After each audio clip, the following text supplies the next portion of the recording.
Drama serial Noor Jahan की आने वाली एक साथ में दिखाया जाएगा कि सुम्बुल को अब नूरजहां की सारी हकीकत का अंदाज़ा हो चुका है और सुम्बुल काफ़ी ज़्यादा रोती है और कहती है कि ये सब कुछ क्या हो रहा है और मैं उन्हें क्या समझती थी और वो क्या निकली। तो फिर उसे हुनैद की बीवी समझाती है कि तुम एक मिडिल क्लास घराने से हो और तुम घर वापस तो जा नहीं सकती, इसीलिए नूरजहां का जो भी रवैया है अब तुम बर्दाश्त करो। और वो उसे कहती है कि हम मिडिल क्लास लड़कियों का यही मसले होते हैं कि जब हमारे घर वाले हमें ब्याह देते हैं तो वो हमें वापस एक्सेप्ट नहीं करते, बेशक हमारा जनाजा एक्सेप्ट कर लेते हैं लेकिन हमें जिंदा वापस नहीं आने देते। और इसी वजह से सुम्बुल काफ़ी ज़्यादा रोती है और कहती है कि ये घर नहीं एक जहन्नम है और मुझे तो अब अंदाज़ा हो रहा है नूरजहां कितनी दोगली औरत है। दूसरी जानिब सफ़ीर जो कि अपनी बीवी माहा से मिला था और वो प्रेग्नेंट है और इसी वजह से फिर सफ़ीर माहा के पीछे भागता है और माहा उसे मुँह नहीं लगाएगी, लेकिन फिर वो माहा के घर जाएगा और फिर आहिस्ता आहिस्ता माहा से नाराज़गी ख़त्म हो ही जाएगी। दूसरी जानिब फिर सफ़ीर अपनी माँ को भी बताता है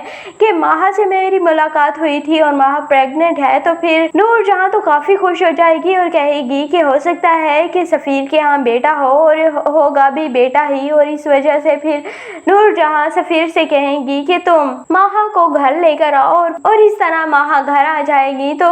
सुम्बुल को अपनी कमी का ज़्यादा शिद्दत से एहसास होगा और उसे फिर नूरजहां के दोगलेपन और उसकी चालाकियों का अंदाज़ा होगा कि वो तो सिर्फ मेरे साथ दिखावे की मोहब्बत कर रही थी, अगर वो मुझसे असली मोहब्बत करती तो कहाँ मेरी सौतन को मेरे घर आने देती। और वो सौतन जिसे वो बिल्कुल एक्सेप्ट नहीं कर रही थी और उन्होंने अपने बेटे तक को